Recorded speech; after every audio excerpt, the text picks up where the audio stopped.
Welcome to the Drinks Entrepreneur podcast. My name is Alex Macintyre. I'm a chartered financial planner working with founders and leaders across the drinks industry. In each episode, I sit down with the people behind some of the world's most exciting drinks brands to explore the real stories behind launching, building and scaling drinks businesses. If you love the drinks industry and the stories behind the bottles, you're in the right place.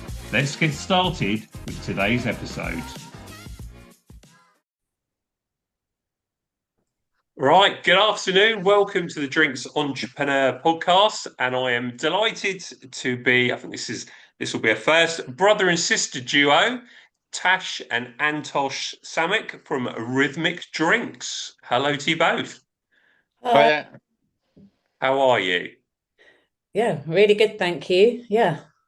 Fantastic. Well, it's great to have you both on, and yeah, excited to hear the story of Rythmik Drinks and obviously find out a little bit more about the products and obviously the background, what you got into, how you got into it, and obviously the story so far.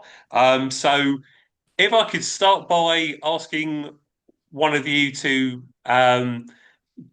give a brief overview of the products and then, or the products, should I say, and then we'll dive backwards in time and have a chat about your backgrounds, if that's okay. Yeah, cool. Okay, so I'm just gonna start off a little bit about us. So basically, we make Rythmik Cocktails as a range of pre-mixed bar quality cocktails that come with playlists to match the vibe of each drink.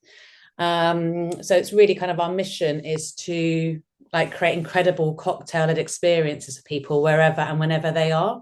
So it's the people who love great drinks and good times. So it's kind of like, it's really kind of like, rather than just being about the drink, which are amazing drinks, but kind of really alluding to the whole experience of cocktails, which, you know, it's much more experiential than just buying like a gin and tonic or something like that. Fantastic. And I seem to remember, obviously, in one of our conversations, Tash, beforehand, when we were talking obviously about Rythmik Cocktails. Am I right in saying there was a particular story or reason for the spelling of the words? Yeah, well, we were actually called Clayton's Cocktails. So as a Right. find out in a second, because you really ask us about how we started. But well, we started out in Antosh's bar. He had a bar for 12 years. In lockdown, people asked him to deliver his cocktails. I worked in drinks branding, so we decided to make a brand out of it. And because they were the cocktails from the bar, we called it Clayton's Cocktails after the bar. Gotcha. And then when Antosh sold the bar, for a couple of reasons, the next people kept the name and we weren't sure, you know, what their cocktails were going to be like. There were some trademark things. There was a cola called Clayton's. So we thought it was an opportunity to find a name that kind of reflected more the proposition of the experience and the music and the mixology. We spent a very many months but we really wanted to begin with C to begin with because we loved our logo. So we literally went through the dictionary, pretty much every C. Oh, wow. Does it sound right? Is it trademarkable? And then we were like, we can't do that anymore. We're just going to have to go beyond C. And we chose Rythmik. But a couple of reasons. There was a health drink called Rhythm. So we wanted to stay clear from that. Plus, people always spell rhythm wrong anyway. So we thought it doesn't really matter. But we don't want it to make it look like a spelling mistake. So that's why we misspelt it twice, so with a K and a Y. Gotcha. Yeah. And also, it just felt it had more edge to it with a K. Felt more like music, rhythmic. It sounded nice. It also, when we worked with our designer, did our branding. Felt K would look better in a logo. So there were lots of reasons. Also to stand out, make it sound different. So that's it. Really, I think that's a number of reasons. I think that's a fantastic story. And like you say, probably lends a lot to the success and the growth rather than, I mean, who knows, if it had kept as Clayton's Cocktails instead of Rythmik Cocktails, might be quite different to where you are today, but I think it says exactly the whole ethos of what you're doing better, doesn't it? It's Yeah. stating the obvious, but yeah, fantastic. Well, yeah, I think it So was hard to move on from Clayton because that was the truth. That was the story. Like working in branding, when you have a yes. story like that, you're like, oh, this is perfect. It's so neat. Clayton's cocktails, bar quality cocktails. The bar was called Clayton's, Yes. but there are, a lot of other cocktail brands that are named after, or drinks brands named after the founder, which is fine, which is good and nice. Well, it's not, Clayton's isn't the founder, but are based on that story. But Mm. Rythmik does make us stand out, and I do think that it makes us stand out much more, and people ask about it much more than if we were called Clayton's. Yes. Yeah, absolutely. No, that's fantastic. So let's dive back a bit. So obviously slightly different backgrounds, obviously within drinks. So let's start. Antosh, if you could Yeah. kindly give us a bit of an overview of your previous history, that'd be amazing, please. All right. Well, my sort of music and drinks has intertwined a lot throughout my kind of life, and I got fascinated with bars from an early age, from like collecting matchboxes, and I just like so when I got old enough to go to them, I just want to go to different bars all the time and then collect these matchboxes, and they're usually in the nicest bars. So that's kind of Yeah. where that little bit of a journey started. I ended up working for Bacardi Brown Forman and Yeah. working with different bars, account managing them, doing like really appreciating like the craft, like that what goes into like a bottle of Woodford Reserve, like the nuances between different spirits, and like sitting there at times like tasting 20 different gins next to each other, or like 10 different bourbons, or the story of rum and all those kind of things. So it really sort of got into my head, like, music wise, and why I always wanted to open up a bar was um I used to put on music nights. I used to book clubs when I, from the age of like 17, book clubs and book DJs and sell Oh wow. tickets and make Yeah. money. So yeah, and that kind of I always wanted to open up my own bar. So I used to DJ as well, and then at one point I was ended up in some rubbish job doing media sales after the Bacardi thing, going traveling, and I was like, right, I've had enough of this. I was about to put an offer on a house, and the next day, instead of putting an offer on a house, I just went into work and quit my job and said I'm gonna. And then I phoned up a friend who worked at the like Old Queen's Head in Islington, which is owned by the Colombo Group, sort of great operating group. And I was like, "Have you got any jobs?" So I just literally went from like media sales to earning like £5.50, living in London as a bartender, and they trained me up, put me on their management scheme, and then a year later, I opened up my own bar. Um, Wow. so it was Gosh. quite like huge step, huge change, but then it paid off like much quicker than I anticipated. And Excellent. so yeah, I opened the bar. It used to be like an old man's pub, not just the owners Yeah. before me had already changed it to sort of more of a bar and a late night venue. But Yeah. it was called the Clayton Arms, and it was like you still got people coming in going, "Oh, I used to play darts here," or Kathy and Ted used to like be serve a great pint and stuff like that. And then but the bar for me was like it was like a DJ bar. So it was open till sort of Okay. 2 a.m. Friday and Saturday. We had like really good music. That was kind of key for me, but also like with Yes. my drinks background, like serving like really well made Yeah. cocktails, and consistently was key. Moving on to the cocktails, it was 180 capacity, Okay. and like when there's a busy dance floor. It was effectively a nightclub after 11 p.m. So serving cocktails like quickly and to really high quality was Yeah. like difficult. So I Yes. Yeah. started batching the ones you could, like so Negroni and Old Fashioned and Yeah. some others, but batching the parts of others that I couldn't batch all the way. So Yeah. I don't know, like a Long Island iced tea, we would Yeah. batch all the spirit, that kind of thing, or a passion fruit Yeah. one. And slowly I kind of worked out ways of like the espresso martini, how to batch it and it to taste just as good. Like some took longer Right. to figure out, Yeah. and involved a lot of trialing of different ingredients and products to try and create that taste. So like the espresso martini, I tried a lot of cold brew coffees before, Gotcha. Yeah. Yeah. so to make the, because that had to be shelf stable. So, and then when we Yes. started the cocktails, because it was initially lockdown that we created the brand from just selling like, you know, blank bottles to people. We wanted to bring the bar to people's houses, so hence the QR code on the bottle and a different playlist for each cocktail. So I spend ages putting the like the playlists together for each one to sort of match the vibe of the drink. So like so that the Negroni is more like disco edits, because I sort of the picture is of people drinking it on a like a terrace on a sunny day, like Yes. listening to Yeah. that kind of vibe. And it's so Yeah. like we worked all the, like Tash will talk about the labels and stuff, but each one has its own personality. The both the drink and the playlist and the label all kind of capture that. So Amazing. Fantastic. And Tash, what's your obviously background prior to Rythmik getting going? Well, I've always worked in branding and in marketing communications, really. Yeah.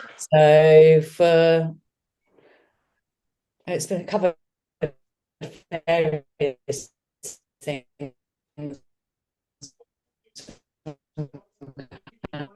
like third sector charity, food and drink stuff. So I started agencies. The last agency I worked at, Butterfly Cannon, really specialized in drinks.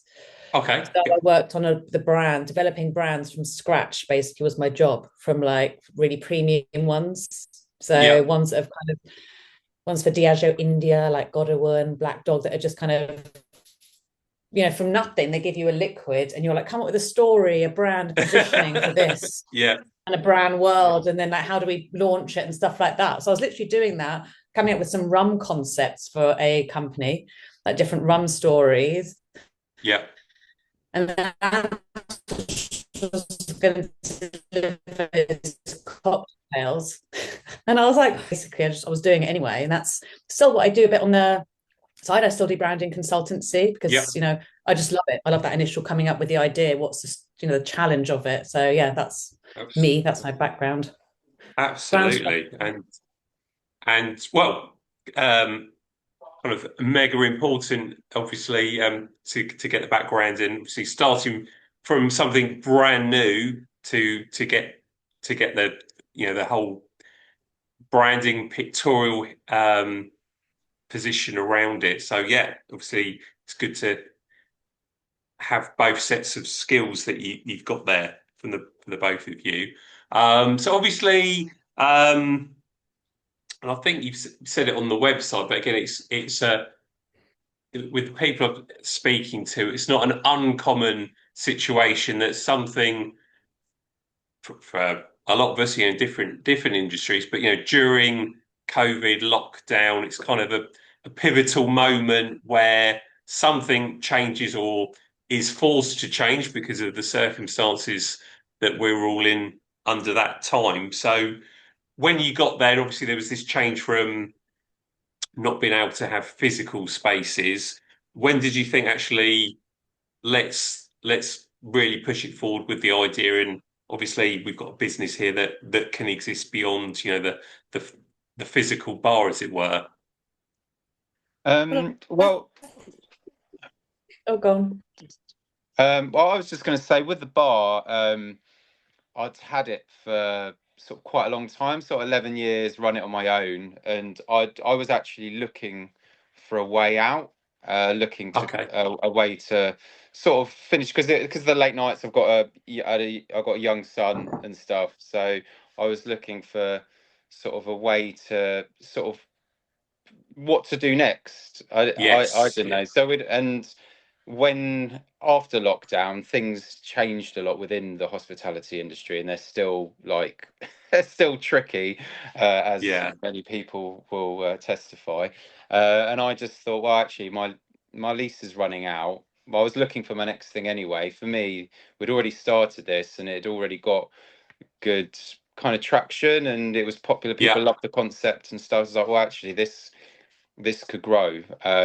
Like also with the bar, I always thought I never wanted to have a chain of bars. I just wanted to have one really good bar and make it as Yeah. brilliant as possible. And whereas, so you once you get to a certain point, once you've got 180 people in there, although I did sometimes push that the capacity, you can't grow it anymore. Like it's difficult to grow it much further without having another space. Whereas I Yeah. thought with this, you Yeah. could actually grow it, keep growing it, and you can go beyond like the a capacity as Yes. such. But also then you can, if you're not there between 11 p.m. and 1 p.m., 11 p.m. and 1 a.m. on a Saturday, you're not gonna lose like I don't know, a huge percentage of your revenue Yeah. because Yeah. you're not open at so that it's sort of a bit more spread out. So and yeah, the potential was there. We thought that it went down well. People liked the drinks, and yeah, so we carried it. Tasha's obviously had a bit more of a different step to make with her thing, but she can explain it. Yeah. Yeah. Yeah. So obviously, you wanted a change of how you operate it, and it makes perfect sense, Santosh, with the ability to not be, I suppose, restricted by opening hours and physical space. But obviously, Tash, you saw the opportunity with the category and the product to obviously change what you were doing as well at the time.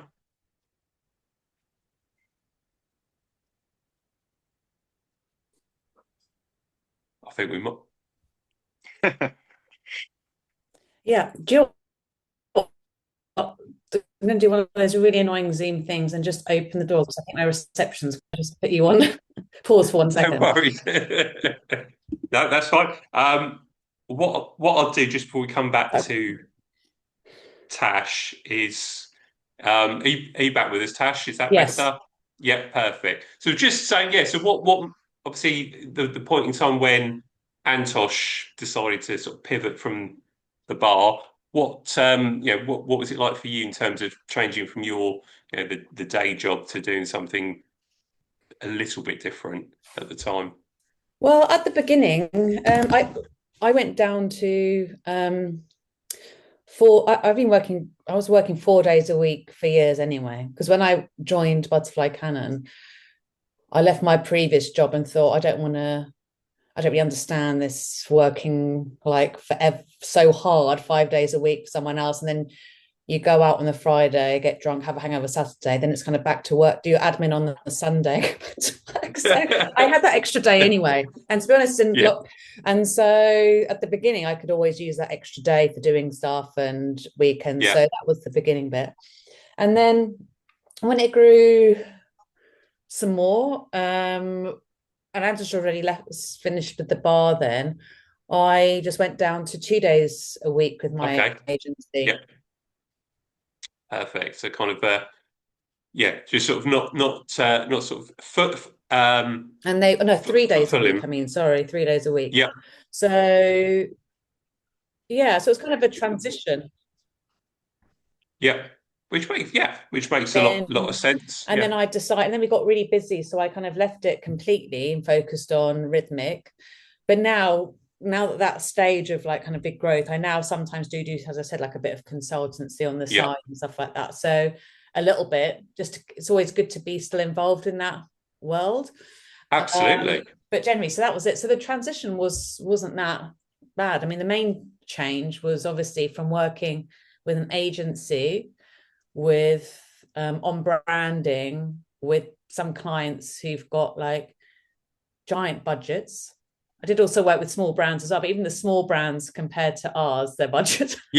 To suddenly going, I can do all these things. Yes. Suddenly going, okay, it's not quite like that. And also working from just branding and brand strategy, being the strategist and the ideas person, and working with like amazing designers on hand to just come up with working together collaborative thing to suddenly going, okay, how do I create something really good?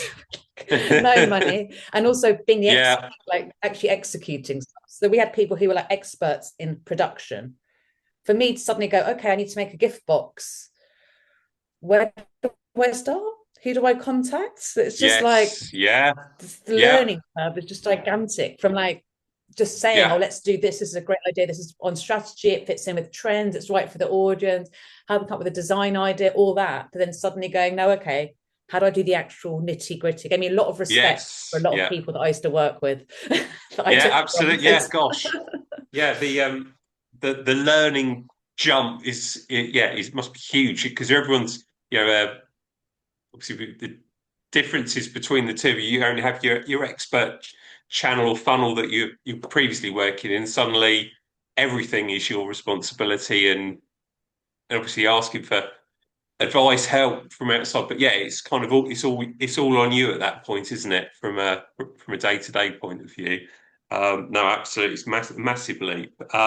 So going back to sort of the basics, obviously, Antosh, you said with the bar that you were doing, so you'd, for whatever better word, experimented with perfecting the cocktail element, and obviously having it then pre-made and perfecting, obviously getting it to the right blend.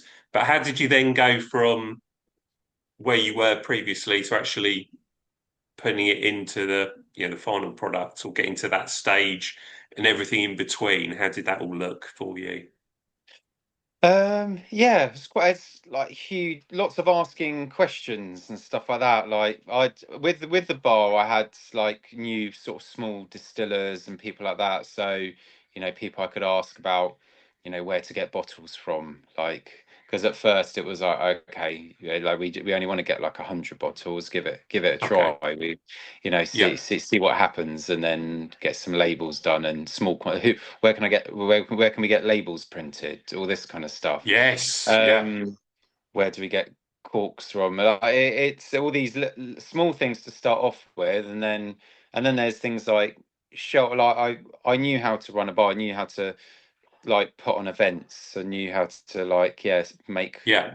cocktails at speed and run that business. But how to sort of things like shelf life and like bottling, like the different regulations involved, like selling it into getting it sold into a local brewery who said, yeah, we'll order these, and then they're like, where's your AWRS number? It's like, oh, what is that? They're like, oh, you need one to be able to sell alcohol into shops. And it's like, okay, well, bear with us, and then Yeah. work out how to do that, and then get it done, and then knock on their door again. Is like, we still stock us, and just still all these things that you just have to. I was like an expert at running my bar, then going to this like not knowing much, and then there's also like, so right, well, let's add a new cocktail. And so, okay, then you make it thinking this is going to work, and then you're like, actually, it doesn't taste that great. And then you've got to tweak the recipes and find ingredients that like are shelf stable without kind of compromising on quality. And Yes. that's kind of takes a lot more research, because you're trying to get that flavor. Like when I made my espresso martini at the bar, I had a like big coffee machine, even though it took up like way too much space, but it made really good espresso. And then just finding the coffee, because like a decent coffee that would work in there, but also having like lost some of the natural sweetness from the Arabica coffee, so I added a salted caramel vodka liqueur just to add a bit of depth. So these tiny little ingredients that are kind of barely anything, but they just tweak it from being good or like acceptable to being like bar quality, which is the aim, and the ingredients. But also like when I started, I just made these cocktails to be sold at bar prices, so trying to get them, trying to figure out pricing that works. So our Negroni uses Marlow gin, which is like £40 a bottle. like on the Right. Yeah. retail. So Yeah. using Yeah. that, and then we use Woodford Reserve in our old fashioned. We used to use we use Mount Gay Black Barrel in our rum old fashioned, and some of Right. these Yeah. Yeah. steps are like too Yeah. complicated to like make bigger quantities. It was all right when we're doing like 20 bottles, but if you're then doing like 200, 300, Yes. Yeah. we sort of just tweaking things, or certain products we've no longer making bigger batches like the rum old fashioned. Yeah. And then understanding what people want, like just because I love rum and I like my one because I infused it rum, people really love the taste of it that are into rum. It's trying to get a product as well that it's obvious that it sells, like Yeah. on a shelf. Yeah. That's been a huge learning curve, going, okay, Negroni just sells itself and espresso martini sells Mm. itself, but Yeah. a rum old fashioned is a bit more like complicated for people to get their head round. Bit more And nuance. Yeah. yeah, so I'm with you. Yeah. And I presume a hard and arduous process, but the two of you, as part of the research and development, to make sure you got to the final signed off blends, the finished product. We've go through all these stages of trial and error of getting to the sort of desirable end product, as it were. Yeah, yeah, well, Antosh does it until he's happy with it. Then he normally ends up with about 3 options, and then I test Right. them, and Okay. then family test them, and then like the last one that we did, Fantastic. we can decide between two, so we actually shared it with a couple of our stockists, our biggest customers, so who we trust, who have been with us in the beginning. So we're Yeah. like, we value you. Can you help us choose between these Yes. Yeah. two? But at the beginning, it was us trying. But Antosh always gets to a point where it's if we were both there, from the beginning of we kind of come with maybe like a thought together, the opportunity. But Antosh does it from. It's just like the final bits where I get involved in the tasting of it. Yeah. No, amazing. And in terms of obviously the sort of the whole Yeah, ethos between obviously it's having not the an arduous process. It's fun, but there have definitely been some ones that have not. not passed the final grading, as it were. But no, I mean, as I say, it's good that it's gone through that sort of level of um, integrity to get to the final point. And obviously, shifting back to obviously Antosh's previous with music, and obviously it's quite a different combination to integrate it so closely. Did you think at the outset that, or hoped that it would work and gel so naturally, obviously with the journey you've been on in the last few years? what, the music with the cocktails? Yeah. Yeah, well, I think it's that sort of, just like the essence of what it's all about is that experience. Like, when for me the bar was all about like great music and great drinks, and that's something I kind of never compromised on. Like, with my music, Good. Yeah. it was like, right, this is what we play. If you don't like it, don't come. And I even said that to customers before, and I'm quite Brilliant. like, I'm too honest sometimes, but I was like, look, this is my bar. I like Yeah. this music. This is what we play. Too If you want right. something Yeah. else, go somewhere else. This isn't just, Yeah. for like Instagram or whatever. This is like Yeah. there's a deep rooted reason we play this music. And then over time, it was, it then becomes respected for music. But it's quite easy to lose that respect if you play. And it's the Yeah. same with cocktails. It's that consistency, like making it the same, like getting the bartender making it the same every time, but whoever makes that cocktail makes it the same. So it kind of Yes. like, I think they go hand in hand, and then it's trying to just make sure people use it as well. So Yeah. they do use the cocktails with me, and explaining that, and hopefully it does come across on the bottle with people, and that they get the idea, rather than like a lot of brands will be like, hey, like, it's cool to have a DJ. Let's shoehorn it into like this product. And you get brands, they'll be like, they'll sponsor the rugby, they'll sponsor like the football, they'll then have a DJ on a rooftop playing a DJ set. They'll just have it because that's what they decide to do for that moment. Whereas this is actually like it's part of the whole thing. It's from the beginning. We're updating the playlist. So I listen to a tune, I'm like, right, that's going in the Negroni playlist. And I delete ones as well when I'm bored of them. If I'm listening to these playlists and I'm bored of the track, or I forward on that track, then I then delete it. So gotcha. Yeah.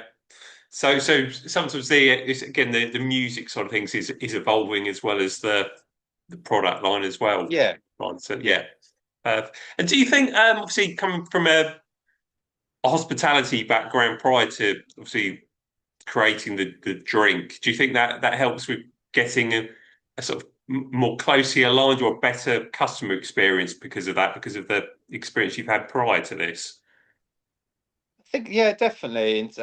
Both when you're speaking to retailers, speaking to like particularly like hospitality places, it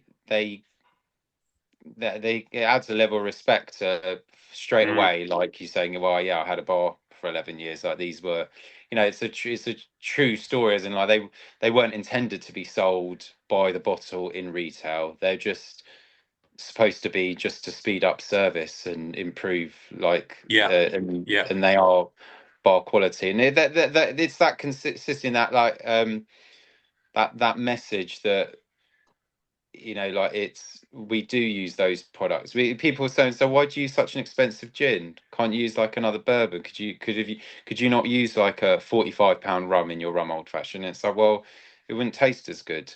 And it's that kind of, if you're in a lot of time when I was at like Bacardi Brown Forward, you'd sell, some bars would be like, yeah, okay, we'll take all those brands because you're giving me a listing fee. Others would be like, no, we don't want that because we want this vodka for our martini, or we want this rum for our mojito, or we want this different rum for. Whereas when you're representing that brand, you want them to just use the same rum in every rum cocktail. And that's sort of, from that I sort of learned, okay, you've just do, if you want to be really good, like brilliant, you put the best quality, the best brand or the best liquid that will make the difference. There's no point having a £50 vodka in there because people won't tell the difference. But having a Woodford Reserve as our bourbon in our maple old fashioned, and having the grade A maple syrup, which I tried like 10 different maple syrups, they can tell that makes it right special. Yes.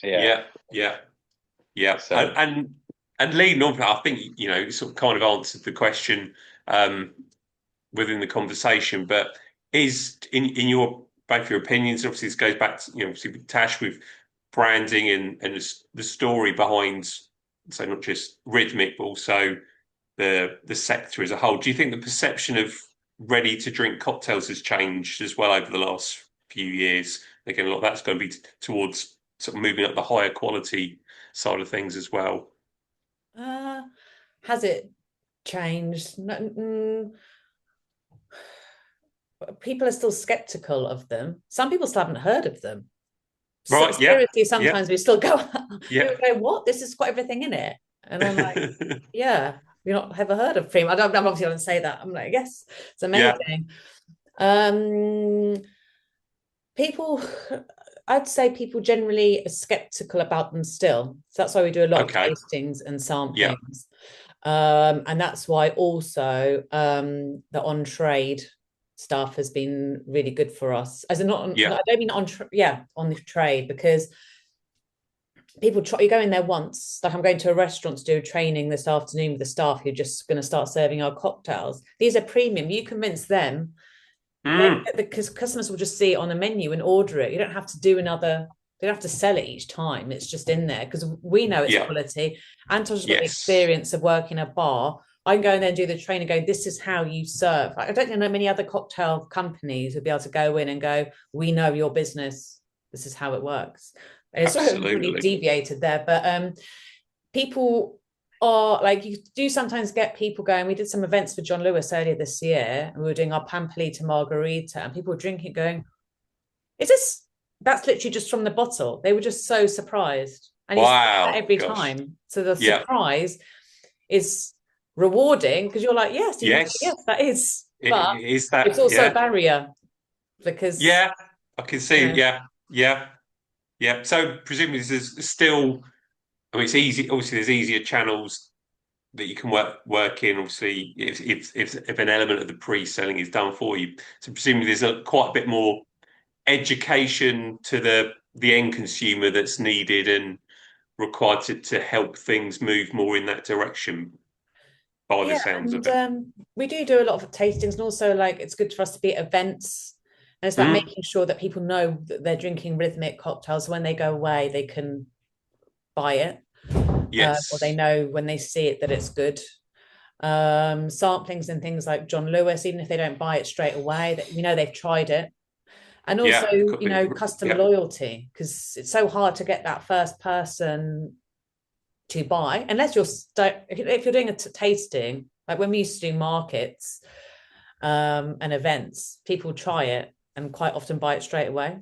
So that's amazing. But we can't just be doing it every day, going around doing tastings. It's just impossible. We've got to find another way in. So we're so confident in the quality and the taste of them. That is amazing.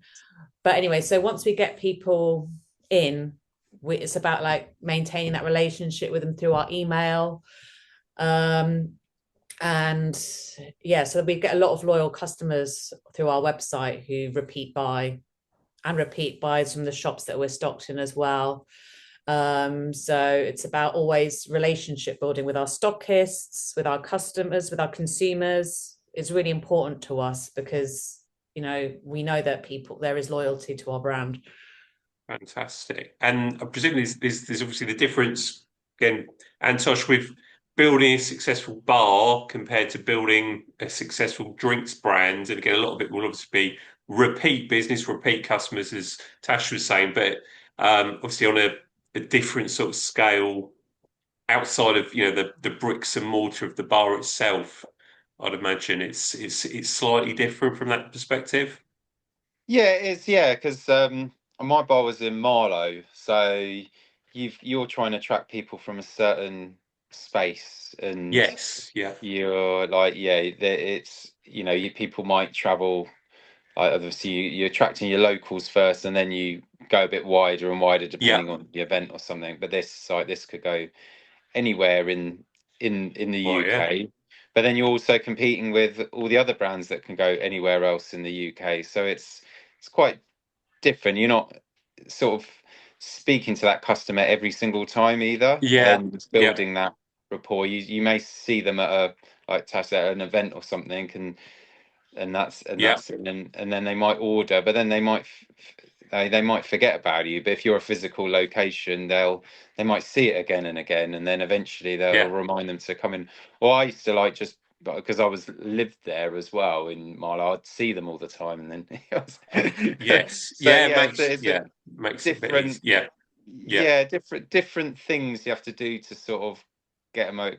I guess I hate the expression, but get them over the line is absolutely, makes absolute sense. So, what would you say is the sort of is it the on trade? Is that the more sort of popular routes at the moment? Is there one that stands out, or? I think it's kind of split at the moment between online, especially if you count throughout the year, including Christmas. So D2C through our website. A little bit of e-commerce through other kind of online catalogs. That's growing. And then retail is big because obviously we're stocked in John Lewis, so from a turnover point of view, that's big. Absolutely. And then events, so on trade would also include like events as well. So last year the Affordable Art Fair, Henley Regatta, stuff like that. So once you add all those together, it's just harder to find with on trade, it's definitely surprisingly growing. I mean, just Okay, yeah, generally, we're getting a lot more people contacting us about it. fantastic. Yeah, Because actually, it's quite hard to. It's a very tight, certain type of venue that yeah, it's a sweet spot. They're not so premium cocktail bar that they have to make everything from scratch, but they're also not a cheap just chuck it out one. They want bar quality. They're prepared to pay yes, like yeah, premium for it.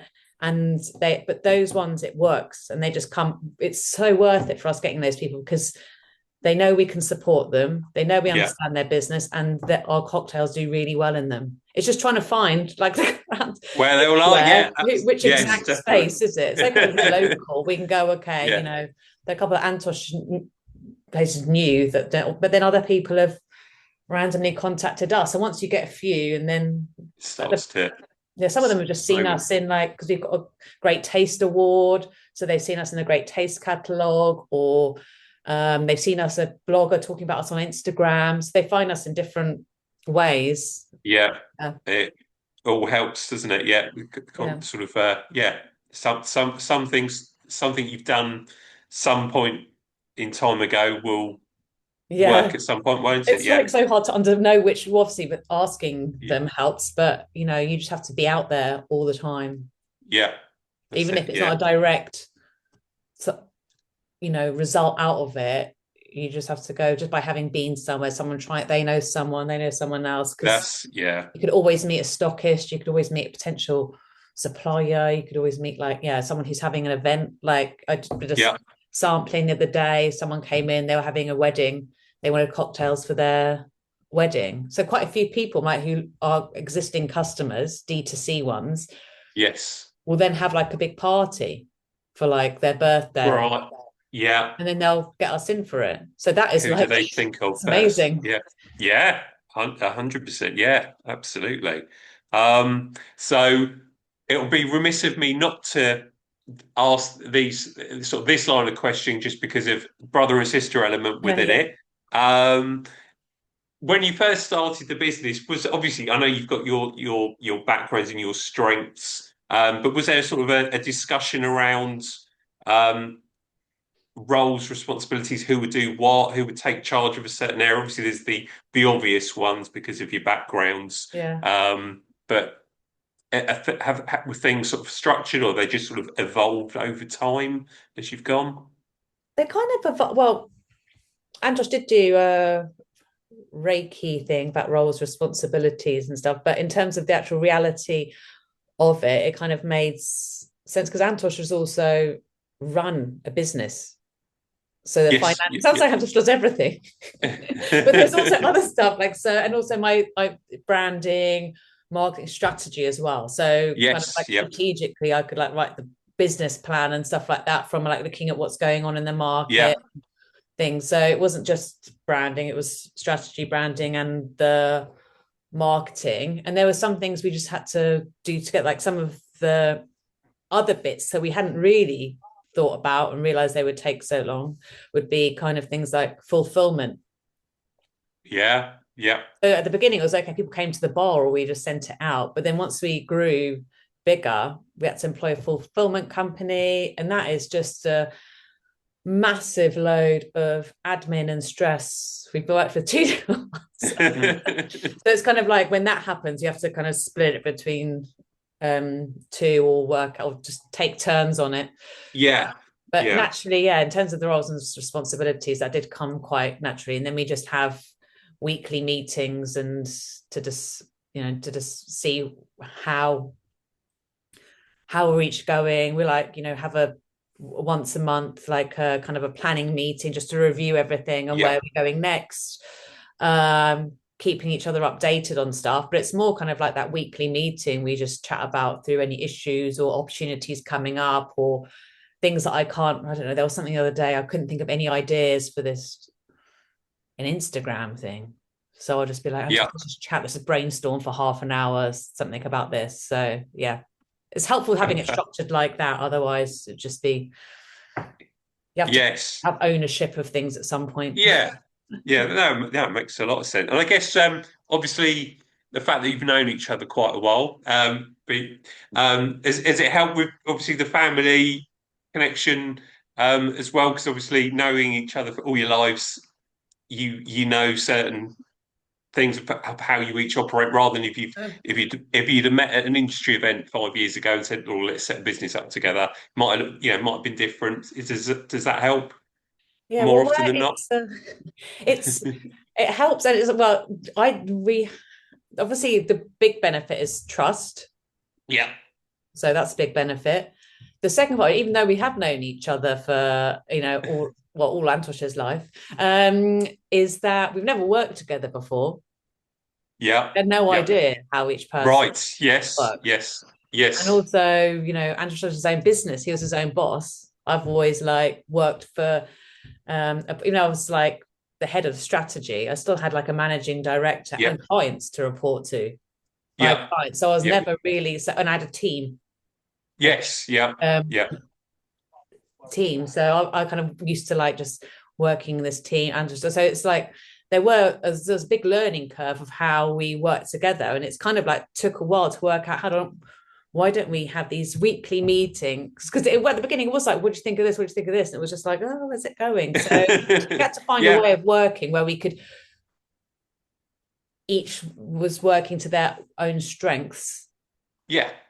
and it made sense, and we got the benefits of working with each other. It's also helped because like in the early days when we did markets, loads of sampling glasses, my mum would wash them up for us. Brilliant. And my That's a dad, real I have to family say, my dad, business. a lot Yeah. of Christmas last year, it was our first year on John Lewis, and literally like we kept selling out in there the whole time. So we'd be getting Wow. called. Normally get 2 weeks notice on a PO, Yeah. but we were getting stuff going, can you please just deliver us directly to the store, not even to the warehouse? So we'd be like, my dad was like, Wow. we ran out of boxes to put the bottles in. So Yeah. he was actually getting bits of cardboard and cut it and making boxes. Oh, fantastic. So that's Brilliant. the benefit of us having the same mum and dad, that they can come in and like. That's amazing. Yeah, Oh, we I had love our it. Christmas party in January with me, took them out for. Brilliant. Yeah. Well, big thank you to mum and dad, definitely. Yeah. Yeah. Absolutely. And I guess see the strengths of the both of you, and obviously there's the crossover roles you do. But again, I guess, and you've said it obviously as an example, but you kind of with what you're producing, rather than, I'm not saying that something else isn't as creative, but if it's just a bottle of vodka or whiskey, that's kind of, the product is the product without anything attached to it. Obviously, there's a lot of creativity by the sounds of it, with the music, with the cocktail, getting it perfected as much as possible. So you've got the creative element, and you've also got, as you said, Tash, the commercial element, or the sort of logistics, fulfillment. You've kind of got this balancing act of both within the whole business. I guess it takes a lot to obviously get the right balance between making sure that all the different moving parts are running as smoothly as possible day to day. Yeah, definitely. I think we are both very creative. Antosh is creative and also a perfectionist, which is why he's a perfect person to make the cocktails. I'm creative, but also kind of strategic. Antosh isn't not strategic, but I meant like always looking at the bigger Yeah. picture. Probably less of that's sound perfectionist, but like, I would, if I'm putting on a label, obviously I'm doing it perfectly. But do you know what I mean? There's those different things. But I say we're both commercial, both creative. So I think instinctively we would always not just go, okay, let's just spend loads of money on this, campaign. We've both got that Yes. commercial reality of it. Yeah. We've both Yeah. worked, and Anto's run a small business. I've worked in agencies where clients give you a specific budget and you're doing timesheets and stuff like that. So we both have got that now, which is really important, because you see some small businesses, this is not against them, but you do see some small businesses get so excited at the beginning and spending lots of money on branding everything and stuff like that, whereas we definitely have that Andrew sometimes says to me, he goes, well, at the beginning, think of, we'd have to sell that many cocktails for that thing. And it's actually a really good way of thinking. Definitely. Yeah. Gives you that Selling real, it in that quantity rather than, because you think, oh, that's not very much money in the scheme of things. But then if you translate it into how many cocktails need to be sold to do that, you're like, gives you a bit of a reality check. That's a great way of doing it, isn't it? Yeah. Yeah. And that's I kind of got that from running the bar. And sometimes you just splash money, but as long as I always feel like it's got to be a calculated gamble. Like it's like if I sometimes bet on the Grand National like once a year, and I was like, if I'm spending money on that, I don't mind losing it. But with business it's a bit different. It's like, well, okay, we can spend this much money on the bit, but it might not work, but we can justify doing it because it will do this, and this, and it's like that, right? Sort of it's not just a random thing and going. It's thought through. Like the affordable art fair, we're like, okay, it's a lot of money to sponsor stuff, and I've seen a lot of people just sponsor stuff, whack a label on, and then people expect to sell loads of product because they've just put a logo on something. So the way we approached it was like, we're too small to be able to give out 2,000 free cocktails for each night on this thing. So how can we make this work for us? And we sort of broke down the value of different things. And we're like, okay, it's worth it if we can achieve this and this. And then we did it, and it not everything paid off, but some parts of what we valued paid off well, other bits didn't, and in the end it was worth doing, but in a kind of different way.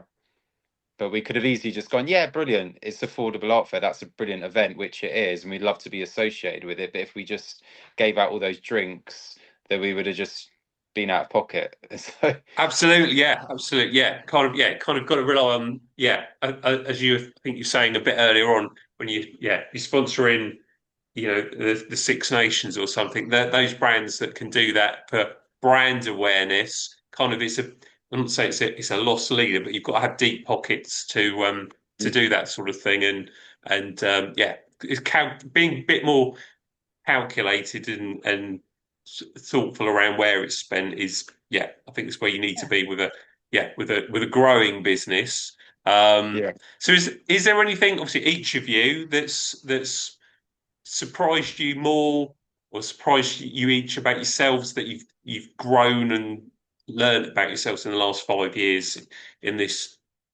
entrepreneurial journey that you've been under? Oh, about ourselves, about individually? Yeah, about yourself. Yeah, what you've learned about yourselves, sort of comparing you to 5 years ago. Good question. What have I learned about myself? I felt like that I don't know, that I'm just probably that I've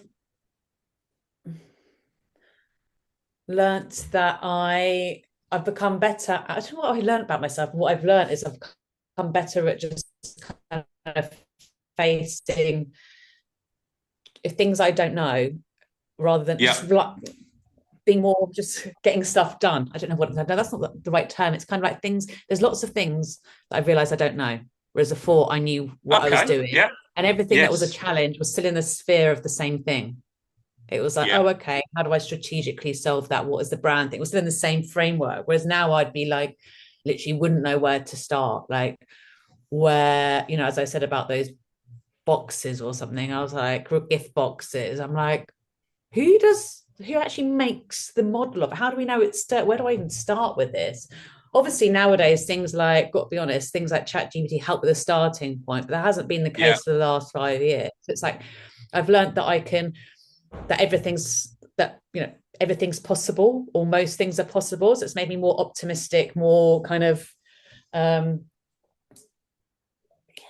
is it more optimistic? I don't know what the word is, but just much more, just not like just wait around, or self-reliant.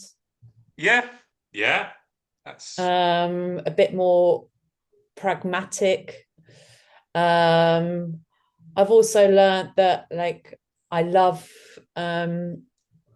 collaboration, which I kind of knew anyway from my background in agency, but it's kind of been quite hard just being us and we're not in the same place. So I've learned I do love that collaborative stuff. So I've had to kind of create a little community beyond just me and Antosh as well, which I've realized how Yeah. important that is to me. So with Yeah. Chris, who does our designs, through to the stockists, that have been around with us for a while, going in there, being friends with them, like popping. It's just that's all part of it. If we did still do like Yes. a couple of Yeah. markets a Absolutely. year, Yeah. turning out, meeting other Yeah. small business owners, just speaking to other founders, this kind of community, I've realized how important that is to me. Whereas some people go, I'm just happy to work on my own, and then that's it. I've realized that, I have to have other people around, which is Well, that's very important. Yeah. And I think what you said about the realization of knowing what you don't know is, if you're not in a community and if you're only isolating and working on your own, how do you find out about everything else and learn if you're not mixing and associating with other people that are going on a similar journey or similar trajectory as you? No, that makes perfect sense. What about yourself, Antosh? I don't know really, because I already had a business on my own for quite a long time. Sort of learnt a lot of stuff then, but then going into what I wasn't probably good at when I had my bar, because I already felt I knew quite a lot to start off with, and then it was just head down, get on with it. I've got a lot better at sort of asking people for advice and help and stuff like that. So, because there were bits like, like, how does this work? How does that happen? And there was a huge learning curve in a lot of things, even the things I mentioned earlier and stuff like that, and just not afraid to ask people for help, really. Yeah, that's it. Yeah, absolutely. Absolutely. Actually, one other thing I've asked is, if you don't ask, you don't become much more let. Maybe I used to be a bit, I don't know if I was self-conscious, because obviously I worked on pitches and stuff a lot, and I love presenting. I love a chat, as you probably can tell. But but not being recognizing that people are people, and you can ask, you can shoot for that, you can contact someone who owns like a few nightclubs, and they can only say, everyone starts somewhere, and the worst comes to worst, you have a conversation, they might buy a cocktail, they might be somewhere else, but just being out there talking to people, not being afraid, just being really confident. If you're confident in what you're doing, what you're making, then be confident about it. Yeah, 100%. I think that's, you hit the nail on the head there. I think with people are, I think you worry about asking people, but people normally are quite receptive to helping and giving advice, and having the confidence to ask someone of something. If they do say no, you kind of you carry that weight of saying, well, they might say no. Well, if they say no, they've said no and they've forgotten about it 5 minutes later. But you've asked, and like you say, where it may possibly lead to, you'll never find out if you hadn't asked in the first place. So I think that's exactly right. Definitely important. So what is next for Rythmik Cocktails? Where do you see the next 3 years, 5 years, 10 years? Have you got a sort of a plan in place, or a hope or wish list of where you see the business going? Well, it's kind of like every couple of years we take like a big step. So last year it was kind of that really getting stocked in John Lewis, so embedding that relationship. So I was only really at Christmas, and then doing more of those events and on-trade stuff. So it's kind of embedding. This year's more like about embedding those, servicing them, making sure they go well, a bit more learning about how we can tweak those, and just kind of cementing those. And then next year I think we've kind of went through a stage last year of really working out what worked best for us. So at the moment it's kind of embedding those and growing those areas. So it's not as if we're suddenly going to do something massively major, but we're going to be doing lots more collaborations. We've got probably going to working with someone else in terms of where we make our cocktails, which is going to be a big change. And we'll probably start exploring some kind of like other areas like non-alcoholic cocktail. But we have explored that before, but it's quite a challenge because they more often than not taste horrible. And also they need the best ones use fresh ingredients. And obviously we can't use Yeah. fresh ingredients. Yeah. And if you don't, then you end up just making something that tastes like a cordial or something so many bitter notes. Yes. Yeah. So people Yeah. add loads of bitterness to it to make it feel adult. It's kind of Yeah. like, ugh. And we don't want to like compromise our portfolio No, by having no, one she shouldn't. rubbish Yeah. one Yeah. just to tick that box. Yeah. So, and also because it has to be pasteurized, we'd have to outsource the whole of it, which becomes with its own challenges. So we've been working strategically on that for a while in terms of which cocktail, how does it work? So that's still ongoing. But still, we're really embedding and growing our relationships and continuing what we've been doing, but doing those things better and more effectively and efficiently, really. Yeah. Sounds like a good plan. So let's obviously most importantly finished off towards the end. Obviously, going through and doing a plug on the products themselves. How do people find out more about Rythmik Cocktails? Where can they buy them? Obviously, John Lewis. But and obviously I've seen you've got the traditional. You've got your Negroni, your old fashioned. But yeah, I'll hand over the reins and obviously chat us through the product range and everything. That'd be fantastic. Well, I'll tell you where to get them from, and Andrew can chat you through the product Lovely. range. So they're all available on our website, www.rythmik, RYTHMIK, spelt wrong twice, purposely.co.uk. So they're all on there, and they come in 200 and 500 ml bottles. And also it's got a contact us form on the website for any potential stockists or people holding events or on-trade bars or restaurants who want to get hold of us, because we also have bespoke propositions for those as well that work better for bars and restaurants, which is why people choose us as well. But yeah, I just can talk to you about his delicious creations. Fantastic. Thank you. Cool. So yeah, so first of all, we've got I've got some here actually, like a Negroni. Brilliant. So yeah, that's obviously it's a classic Negroni, but we use Marlow gin in there. It's like a little bit more, tiny bit more floral, so it's sort of balances out the bitterness and stuff like that. It's a really good Negroni. Really happy with it. So got our maple old fashioned. Where is it there? So that's Woodford Reserve bourbon, grade A maple syrup and bitters. It's I've had a lot of people go, yeah, I'll make them myself, or I'm a bartender, and they drink it, and it stands up. Very happy with that. That is my favorite, just FYI. Okay. Fantastic. And literally, I get people email. We get people DMs from people on Instagram and emails saying congratulations on that. Wow, this is amazing. Yeah, superb. Yep. Yeah, we have entered that in for the Great Taste Awards, so we'll hopefully we'll get some good news later on this year on that. So see what happens. But cool. So we've got the Pampalita. So that's that way. So it's a red grapefruit margarita. So that one I've substituted the Cointreau for a red grapefruit aperitif called Pampel, and then sort of tweaked the level, so it's kind of like it's just very easy drinking. That one's got a, forgot to mention the playlist. That one's got a tropical playlist because it's more of like a summery drink. Yes. The Negroni, as I mentioned earlier, is disco. The maple old fashions, old school hip hop because of the like sort of American link. Yes. Got our It's a London thing. This was one of the first two. Negroni and this were our first two. So this is a ginger and lemongrass gimlet, which is really hard to say in the middle of winter when you're at an outdoor market and you're freezing. You're trying to say ginger and lemongrass like 100 times a day. But that one's got a bit of a cult. But when people taste it, they love it. But it's one of the ones that sort of, in hindsight, probably could have been called something. It's hard to like. Right, it's less obvious what it is, if that makes sense. Like the maple old fashioned, that's that.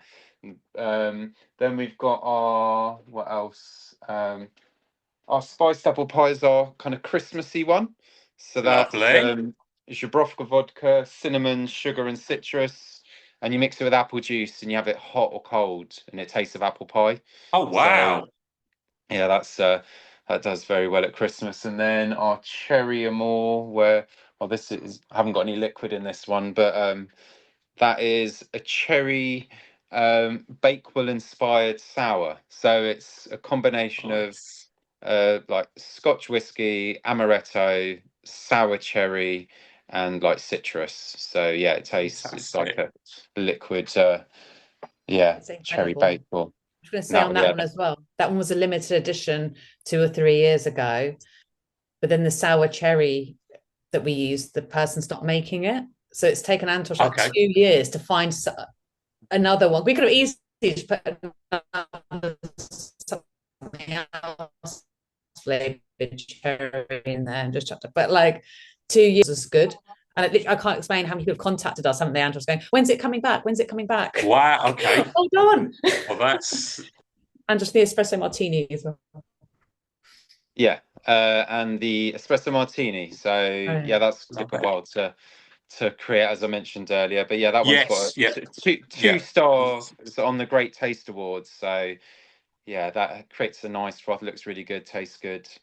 Yeah, Gosh. my favourites are probably the maple old fashioned and the Pampalita, because like they're just, I can't stop drinking them if I start. So Well, that was going to be my final question. I think that if you both answered it, obviously, to say what's your favourite cocktail, obviously, of your products, but have you got anything that's outside of that um, would be your well, go-to? it's not very that exciting, but I got really into rum when I worked for Bacardi, and then like at my bar, like I'd always have like 30, 40 different rums. So I actually love just like a classic daiquiri, Yep.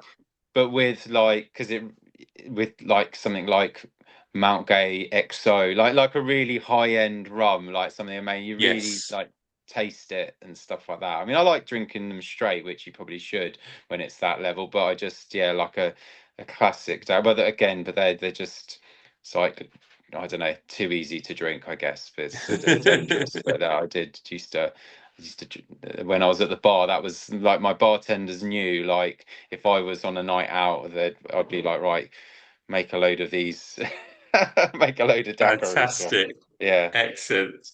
What about you, Tash? Your go-to drink? My go-to drink. Well, it would probably it would be either be it would be a pint in a pub, definitely. And Perfect. then Yeah. if it was one of our cocktails, it would be maple old fashioned, because I love whiskey as well. I've worked on so Yeah. many whiskey brands of our maple old fashioned because it uses such a great. It's really whiskey. You can taste the bourbon straight away. So yeah, whiskey, and for a more lighter, refreshing drink, something like margarita, like our Pampelita Fantastic. margarita. But yeah, we don't Fantastic. make beers, but I do love a pint of pale ale And in a pub. oh, okay. Yeah. Is that my Yeah. perfect moment? Perfect. Perfect. Well, when the summer eventually decides to appear properly, it's Yeah. you can't beat it, can you? So no, great. Well, I'll say I've just realised we've been talking for age. I think we've just gone over the hour or so mark. So really enjoyed talking to you both, and I think yeah, it's a great story. Obviously, great dynamic between the two of you. And I think, yeah, as we said, obviously the sector, obviously, I think will keep expanding. Obviously, it's about educating people and obviously showcasing what a phenomenal amount of quality that's gone into your line of products, and it's just getting the word out there. So I implore everyone to obviously find out more. Obviously, go on the website, look at the products as well. Try them all, obviously, because there's some quite different, distinctive cocktails that you've got there, and obviously buy them and try them all. So just wanted to say Yeah. thank you both for coming on, and I've really enjoyed myself, and wish you continued success, and look forward to seeing how the journey keeps flourishing in the future. Oh, brilliant. Thank you, Alex. Thanks. for Look having us forward on. to catching up soon. Take care. Cheers. Bye. Thank you. It's been Bye. great. Bye. Bye. Bye.